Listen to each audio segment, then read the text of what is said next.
So, my dear friends, in the last session we just learnt about tenses. मैंने आपको बताया था कि tenses क्या होते हैं. तो tenses means time. We have three types of tenses, like present tense, past tense, and future tense. We have three positions only, three conditions. Sorry, present, past, and future. Like वह पढ़ता है, वह पढ़ता था, वह पढ़ेगा. So we don't have the fourth option. फिर मैंने आपको बताया था कि हमारे टेंसेस के अंदर अलग अलग पार्ट्स हैं, like indefinite, continuous, perfect and perfect continuous tenses. Indefinite tense वो होते हैं जिसके अंदर हमें टाइम का पता नहीं चलता है. कंटिन्यूस टेंस के अंदर हमें किसी काम का लगातार होना पाया जाता है. परफेक्ट टेंस के अंदर कार्य की समाप्ति का पता चलता है. और परफेक्ट कंटिन्यूस टेंस के अंदर कार्य पास्ट टेंस में शुरू होता है, पास्ट में शुरू होता है और वर्तमान काल तक चलता है. ये मैंने आपको जानकारी दी थी. तो आज हम शुरू करने जा रहे हैं हमारे टेंसेस की सीरीज़ में. First, present indefinite tense. Present indefinite tense, इसे हम सिंपल प्रेजेंट टेंस भी कहते हैं. इसे हम सिंपल प्रेजेंट टेंस भी कहते हैं. ओके, तो इंडेफिनिट टेंस जैसे आपको पता ही है कि इन वाक्यों के अंदर हमें टाइम के बारे में पता नहीं चलता है. तो हर एक चीज़ की पहचान होती है, हर वाक्य की पहचान होती है, हर वाक्य की आइडेंटिफिकेशन होती है, जिससे हमें उसे पकड़ना पड़ता है. अगर हम देखें बहुत ही सिंपल तरीके से एक एग्जाम्पल है. जब भी हम कोई वाक्य बोलते हैं, जैसे वह पढ़ता है, तो इस पढ़ता है से पता पड़ता है कि लड़के के बारे में बात हो रही है. It means we are talking about boy.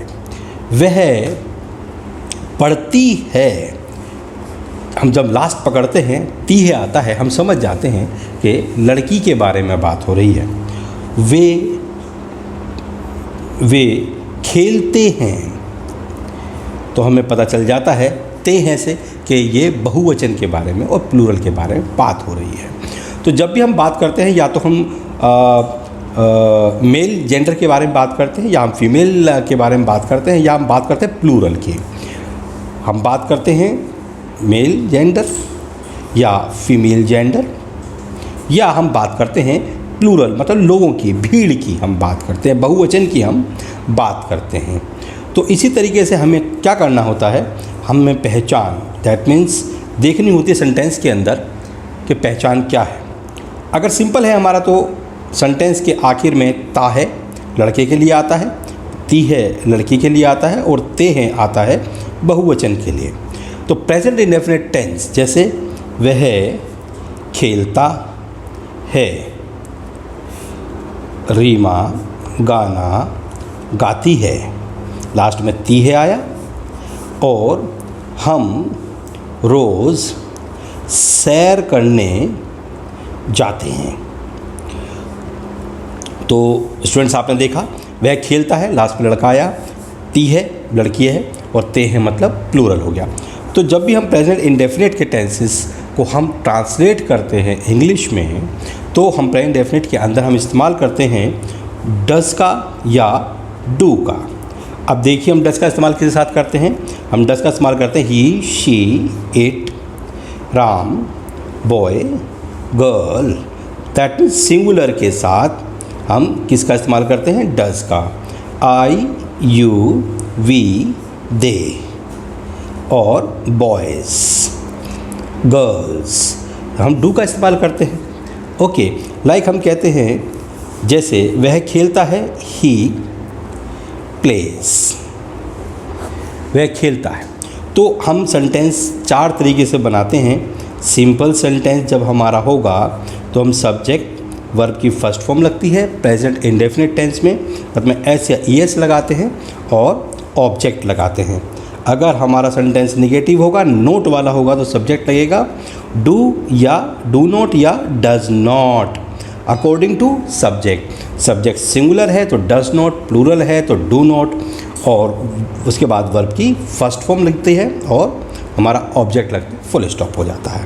अगर हमारा सेंटेंस इंट्रोगेटिव होता है, मतलब प्रश्नवाचक अगर हमारा सेंटेंस हो, तो प्रश्नवाचक में डू या डज हम पहले ही लगा देते हैं, और सब्जेक्ट फिर वर्ब की फर्स्ट फॉर्म लगाते हैं और ऑब्जेक्ट। मार्क ऑफ इंट्रोगेशन, क्योंकि हमारा सेंटेंस इंट्रोगेटिव है, प्रश्नवाचक है, और interrogative plus negative sentence.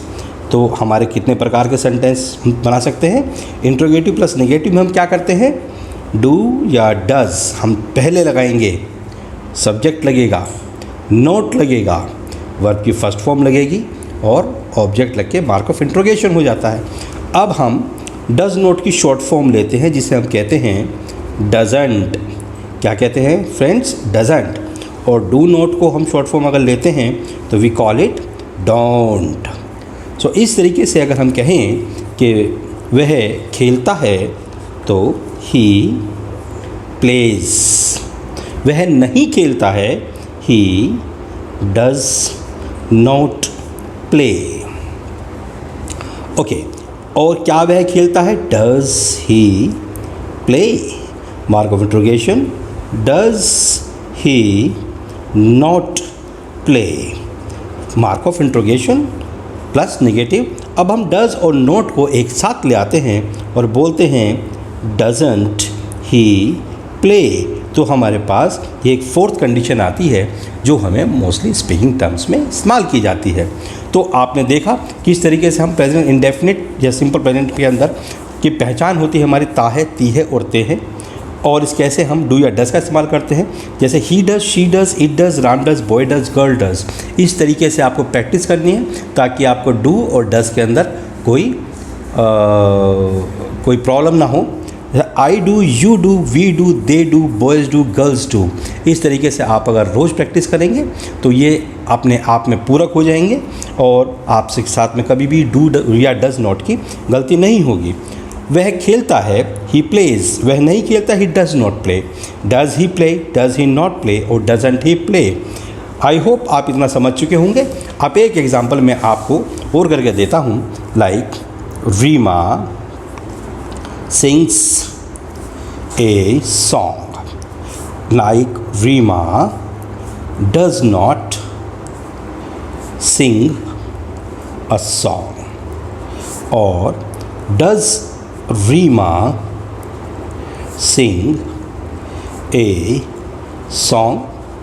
Or yeah, does Rima not sing a song?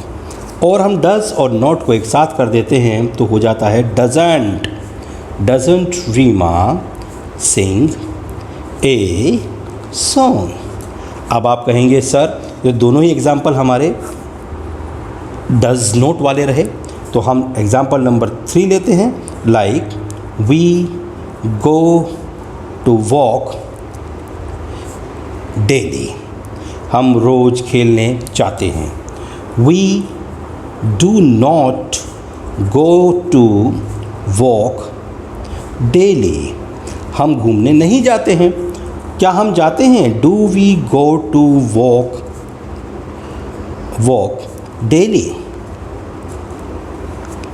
ये मार्क ऑफ इंट्रोगेशन हुआ। और do we not go to walk daily? In the manner we do और नॉट को हम शॉर्ट एब्रीविएट फॉर्म लेते हैं तो we call it don't. Don't we go to walk daily. So friends, ये present indefinite tense का first case है। I repeat, ये प्रेजेंट इंडेफिनिट टेंस का फर्स्ट केस है। ऐसे ही हमारे 3-4 केसेस और हैं जो प्रेजेंट इंडेफिनिट टेंस से रिलेट होते हैं, जो मैं आपको नेक्स्ट सीरीज़ के अंदर, इसके नेक्स्ट पार्ट के अंदर एक्सप्लेन करूँगा। अगर आप चाहते हैं कि मैं आपको इसी तरह पढ़ाता रहूँ तो आप मेरे वीडियोस को लाइक कीजिए, शेयर कीजिए, सब्सक्राइब कीजिए और नोटिफिकेशन बेल को दबाना बिल्कुल ना भूलें ताकि आप मेरी जो भी नई वीडियो हो आपको जल्द से जल्द मिले और आप उसका लाभ उठा पाएँ। So friends, thank you, bye bye.